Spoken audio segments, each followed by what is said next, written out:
my accidental Brazilian. She did one comb through and then buzzed right off the top. It happened so fast, that first buzz, before I could even say, no thank you. And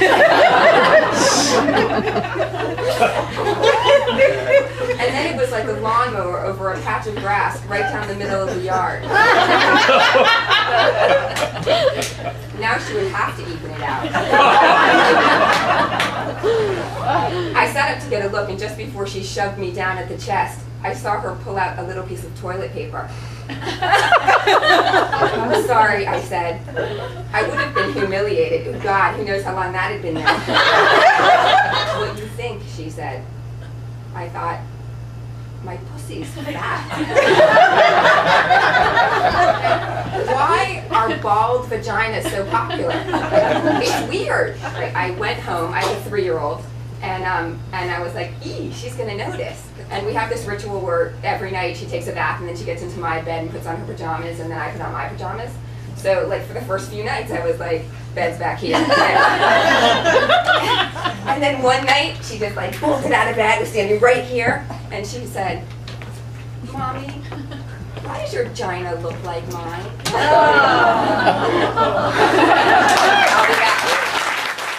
I went to the California Cryobank's website to buy sperm. At first, the sperm was for me, but unlike most women who experience postpartum amnesia, I remembered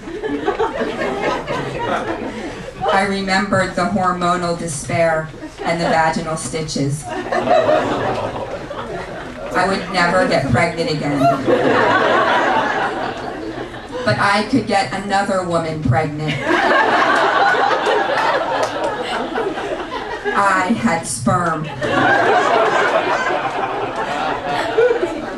Studies show that men, or people with sperm, are more attracted to women with large breasts and wide hips. The higher the body's waist-hip ratio, or what is medically known as the WHR, the more attractive the woman. Finally, Victoria responded to my profile. She has a 0.75 WHR, and I fell in love with her. Victoria's cervix looked like a giant pink gumball. The nurse told us there were 2 holes like doors into the uterus, called the os. I could see Victoria's hole wide and clear. I said, baby, you have a big os.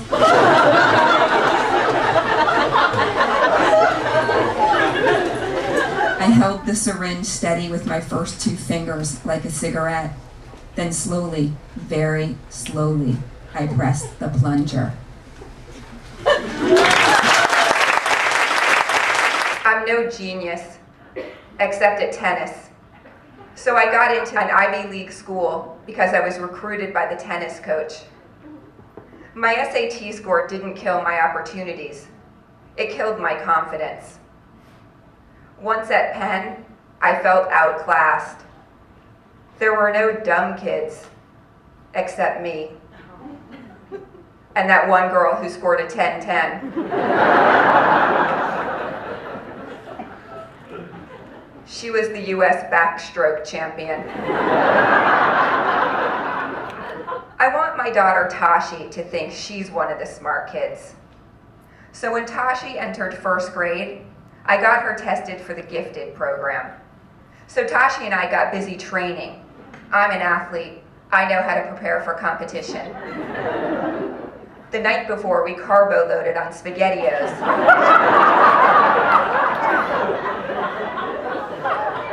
On the way to the test, Tashi said she didn't want to take it. I said, won't you? For me?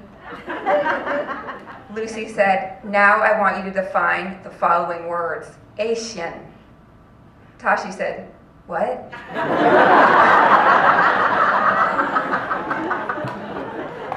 Lucy said, Asian. A-N-C-I-E-N-T.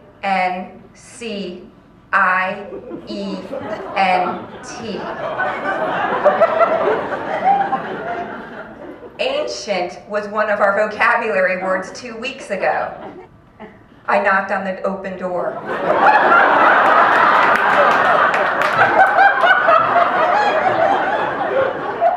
said, "I think Tashi's not understanding your accent."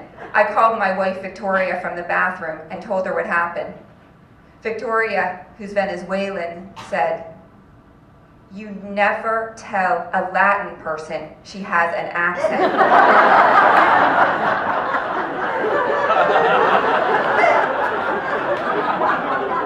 "Andrea, who's the one getting tested here?" After 25 years, I was still bothered by my SAT score. But worse than tanking my SAT or almost failing out of Penn was using my daughter to prove something about myself. This was the stupidest thing I ever did. For most lesbians I know, we're pretty conventional. Even less sexual than straight people probably, because when there's no man forcing sex,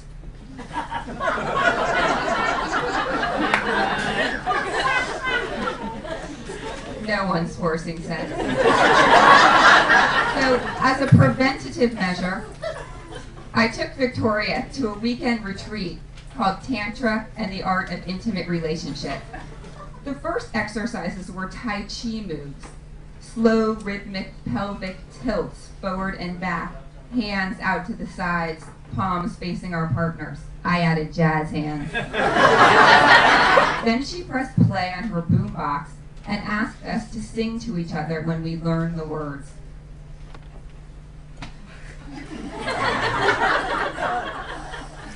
Listen, listen, listen to my heart song.